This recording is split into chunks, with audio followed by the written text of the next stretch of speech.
Bakal! Paano dapat medyo malambing. Bakal! Magbakal! Magbaka sakali lang kami na gusto nyong ng inday-inday. Kung sa Luzon, palitaw ang tawag sa putahing ito na gawa sa malagkit na bigas at niyog. Dito sa Capiz, meron din silang bersyon. Ito ang inday-inday. So ito yung itsura niyan. Yan to, individually packed. So unang tingin, akala mo sobra siyang tamis. Pero actually, pag ginunguya mo na kinakain mo na, saktong tamis na siya. Lalo na nakikita mo yung, ba't tawag dito? Parang bukayo, no? Bukayo. Dito sa Palina River sa Rojas City, ang gamit nila sa panguhuli ng isda, hindi lang basta-basta na lambat, kundi dambuhalang lambat! Lambat! Ako na po sir yung aakyat para maangat natin yung lambat. Saan ho kayo aakyat? Dito po sir, may maghila ng kuan. Angat na natin sir yung lambat. Okay. Diyan ka lang sir, diyan ka lang.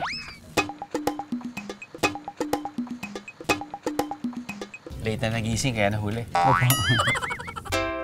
Tuwing low tide, nagtitipon-tipon ang mga mangingisda rito sa tabing dagat ng bayan ng Panay. Linawin ko lang, hindi sila naparito para makipag-away o mag-rally. Dahil ang pake nila, kalampagin, kalay-kayin ang mga seashell na nagtatago sa ilalim ng buhangin. Ang kagaykay isang uri ng halaan o clam. Ako mismo ang magluluto nito.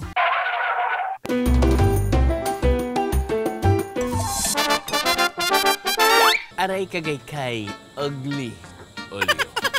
Hindi siya ganun kaganda pero feeling ko masarap. Mahal! Sa dami ng seafood sa Capiz, pati street food, seafood pa rin. Mahaba, madulas, at kumikislot-kislot. Para siyang drenay. Tapos, inihaw? Or tinapa? Biheros, siguradong nakatikim na kayo ng tinapa. Tinapang hipon kaya? Ito ang sinalay.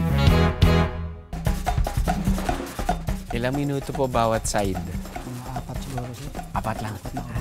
4 na oras! Hindi 4 na minuto. Ito, pwede nyo na pong kainin. Pwede na sir. Nilagay nyo na ba ng asin yan, ng ganyan? O fresh Wala lang na, yan? sir. Wala na. Wala na. So pag ganyan, kailangan pa bang tanggalin pa yung balat o pwede na kainin? Pwede rin makain yung balat. Kung masarap itong gawing tinapa, masasarap pa raw ito kung ihahalo sa paboritong lutong gulay ng mga Capisnon, ang laswa. Itong spoon na to talagang flat lang siya Wala talaga siyang nakukuha masyado. Ayan. Yan. Mali pa rin okay. Sorry. Okay nga aftertaste niya. Okay Nalalasahan mo yung, I guess yung pagkatinapa ng hipon. At kaya siguro nila hinahalo sa kung anumang dish dahil nga yun yung nagbibigay ng added flavor. Gets ko na. Gets. Thank you, sinilay. It's not a lie. Masarap ang isinilay.